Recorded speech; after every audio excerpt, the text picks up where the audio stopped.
materi pertama ada pengertian mood. Gangguan mood adalah gangguan yang dimana mengakibatkan berkurangnya energi dan kehilangnya minat dan kegembiraan. Hal ini berlangsung selama 2 minggu biasanya. Dan perubahan suasana hati atau yang bisa dikenal oleh anak-anak muda sekarang dalam mood swing merupakan hal yang normal terjadi. Namun, bila mood swing sering terjadi dan sampai mengganggu kehidupan pribadi, ada mungkin kondisi ini terkait dengan gangguan kesehatan mental, yaitu penyakit bipolar. Jadi sebenarnya mood ini bisa berakibat fatal jika ini terjadi begitu sering. Yang selanjutnya, setelah tadi pengertian secara singkat, yang selanjutnya ada jenis gangguan mood itu sendiri. Yang pertama ada gangguan mood kronis. Nah, gangguan mood kronis ini adalah gangguan di mana penderita sudah mengalami gangguan ini selama 2 tahun dan tidak menunjukkan perubahan yang signifikan. Maka, penderita dinyatakan menderita gangguan mood kronis. Nah, dalam gangguan siklomitik ini, penderita sudah mengalami beberapa periode mood tertekan, seperti peningkatan kondisi mental dan energi yang melebihi kondisi normal. Itu untuk mood kronis. Yang kedua ada gangguan mood dan kreativitas. Perspektif orang-orang memandang pada penderita gangguan mood bahwa orang dengan gangguan mood merupakan orang yang dilabeli setengah gila karena tingkah lakunya dan suasana hati yang kerap kali berubah dengan cepat tentunya dan terjadi secara tiba-tiba. Nah, itu untuk gangguan mood dan kreativitas. Nah, yang ketiga ada gangguan mood dan emosi. Nah, kesinambungan antara gangguan mood dan emosi sangat terlihat jelas. Terlebih apabila seseorang mengalami gangguan mood sering, maka emosi mereka juga semakin terganggu. Mereka akan lebih cenderung terlihat sedih, menangis, dan bahkan kadang terlihat tidak pernah bahagia. Jadi, yang ketiga ini sangat terlihat lah untuk orang-orang yang mungkin tidak terlalu mengenal gangguan mood itu sendiri. Nah, setelah tadi adalah jenis-jenis dari gangguan mood itu sendiri, selanjutnya adalah tiga gejala gangguan mood. Yang pertama ada efek depresi, yang kedua adalah kehilangan minat dan kegembiraan, yang ketiga adalah mudah lelah atau gluconeogenesis. Itu untuk 3 gejala gangguan mood itu sendiri. Selanjutnya, setelah tadi saya di pengertian membahas mengenai penyebab mood swing. Nah, ada berbagai penyebab seseorang mengalami mood swing.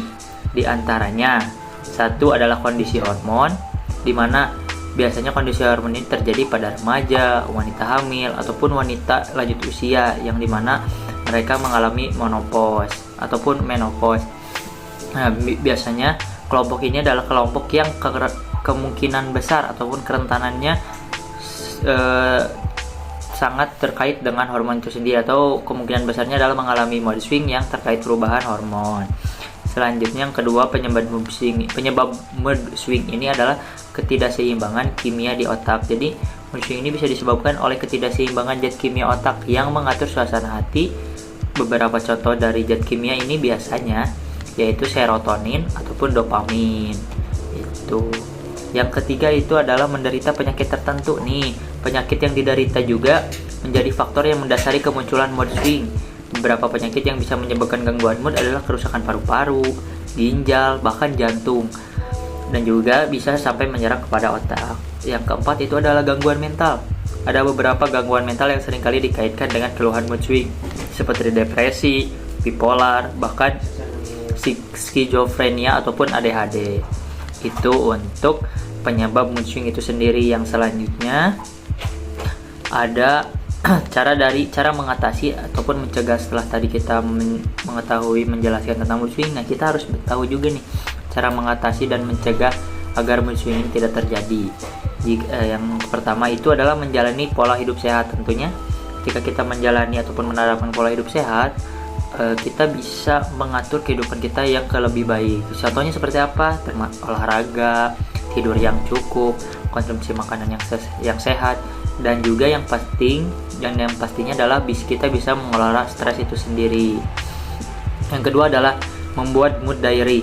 Jika mood swing sering dirasakan, perubahan suasana hati ini terjadi, maka kita harus tahu nih, ataupun kita harus bisa menulis ataupun mencatat kegiatan-kegiatan yang sekiranya ini kayaknya mood swing aku mulai terjadi.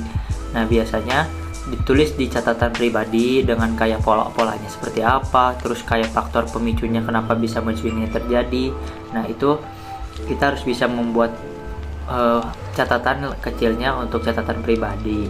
Yang terakhir itu adalah berkonsultasi kepada psikiater atau psikologi. Untuk mood swing yang parah atau sangat sering terjadi, bahkan menyebabkan gangguan aktivitas sehari-hari, sebaiknya dikonsultasikan pada psikiater psikolog. Psikiater ini dapat membantu Anda mengidentifikasi penyebab mood swing sekaligus memberikan penanganan yang tepat. Bila memang mood swing ini sudah dirasakan parah dan tidak bisa diatasi pribadi, maka silakan konsultasi melalui psikiater atau psikolog, karena mereka akan lebih proper dan juga bisa membimbing kita untuk bisa mengobati dan juga mengatasi mood swing itu sendiri. Nah, itu hanya untuk sekilas dari materi kelompok kami tentang mood swing. Sekian dari saya kembalikan ataupun saya lanjutkan kepada materi tentang depresi. Nah, untuk materi selanjutnya yaitu tentang gangguan depresi. Depresi merupakan kondisi emosional yang biasanya ditandai dengan kesedihan yang amat sangat, perasaan tidak berarti, dan bersalah. Depresi juga merupakan salah satu bentuk gangguan jiwa pada alam perasaan yang ditandai dengan kemurungan, kesedihan, kelusuan, kehilangan gairah hidup, tidak ada semangat, merasa tidak berdaya, tidak berguna, dan merasa putus asa.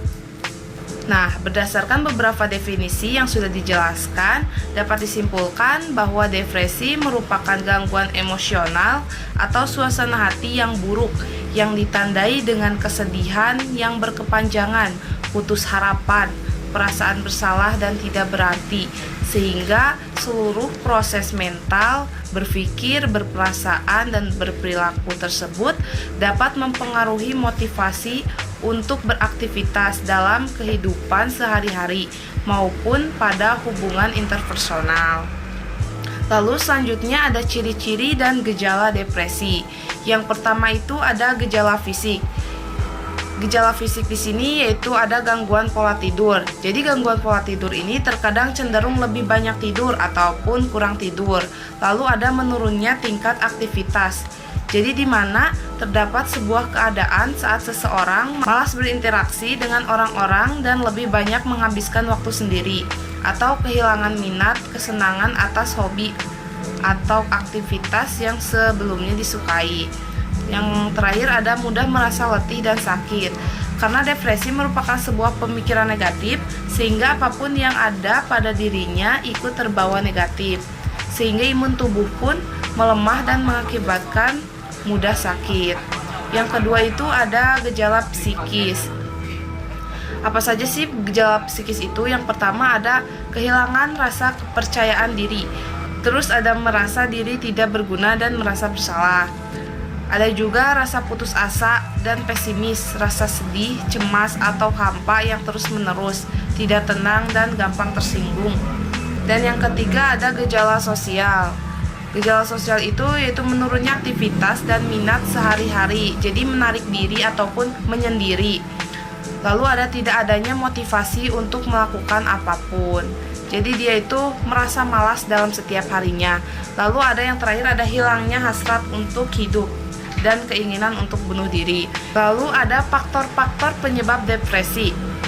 Faktor yang pertama itu ada faktor genetik.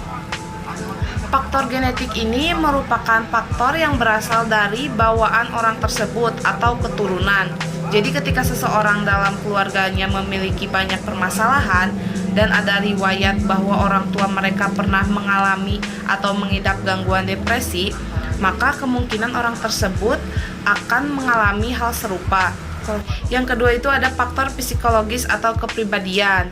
Nah, jadi pemikiran irasional yaitu pemikiran yang salah dalam berpikir, seperti menyalahkan diri sendiri atas ketidakberuntungan, sehingga individu yang mengalami depresi ini cenderung menganggap bahwa dirinya tidak dapat mengendalikan lingkungan dan kondisi dirinya. Yang ketiga itu ada faktor sosial. Faktor sosial ini dianggap merupakan penyebab depresi yang berasal dari luar lingkungan sosial yang memberikan banyak pressure dan menambah banyak pikiran. Apabila seseorang dengan keterampilan sosialisasi rendah dan hubungan yang tidak baik dengan teman di lingkungannya menjadi salah satu pemicu depresi karena merasa tidak diterima di lingkungannya. Risiko yang ditimbulkan akibat depresi, bunuh diri. Yang pertama, orang yang menderita depresi memiliki perasaan kesepian, ketidakberdayaan, dan putus asa, sehingga mereka mempertimbangkan membunuh dirinya sendiri.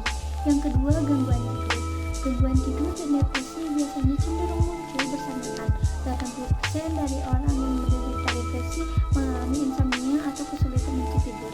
15% mengalami depresi dengan tidur yang berlebihan. Yang ketiga, gangguan interpersonal, di mana individu yang mengalami depresi cenderung mudah tersinggung, sedih yang berkepanjangan, sehingga cenderung menarik diri dan menjauhkan diri dari orang lain. Yang ketiga, gangguan dalam pekerjaan. Orang yang menderita depresi cenderung memiliki motivasi yang menurun untuk melakukan aktivitas ataupun minat pekerjaan dalam kehidupan sehari-hari. Yang keempat, gangguan pola makan. Depresi dapat menyebabkan gangguan pola makan atau sebaliknya. Gangguan pola makan juga dapat menyebabkan depresi. Yang kelima, ada gangguan perilaku merusak.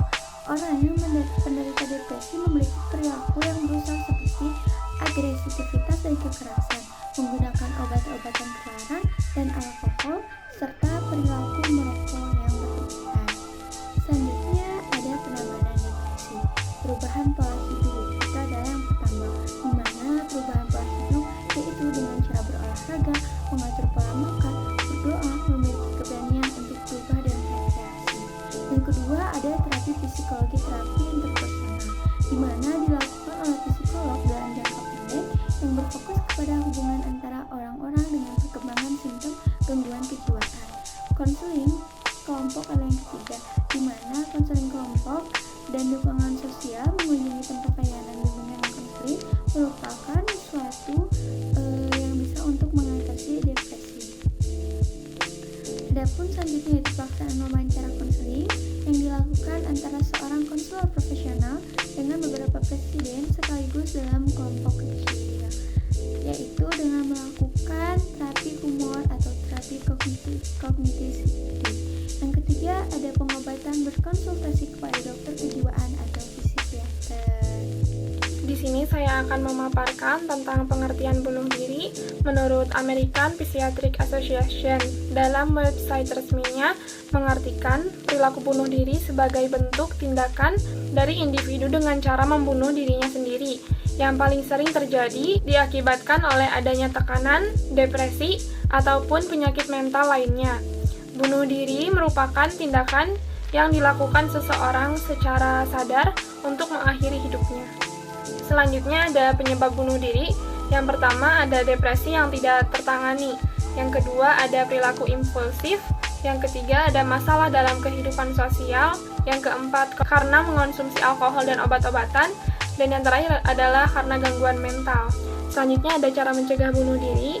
Yang pertama ada menahan pemikiran atau mindset bahwa segala permasalahan pasti ada solusinya, sehingga harus optimis bahwa solusi tersebut dapat ditemukan. Yang kedua, melakukan konseling bila dirasa memiliki tekanan yang sangat luar biasa dan tidak dapat ditangani. Selanjutnya ada ceritakan segala permasalahan yang dirasakan, baik menceritakan ke orang terdekat atau menulis sebuah catatan jurnal untuk menunjukkan ekspresi diri. Selanjutnya, menghubungi pusat pencegahan bunuh diri sesuai dengan domisili. Yang terakhir ada berkunjung ke psikiater atau psikolog untuk tindakan lebih lanjut.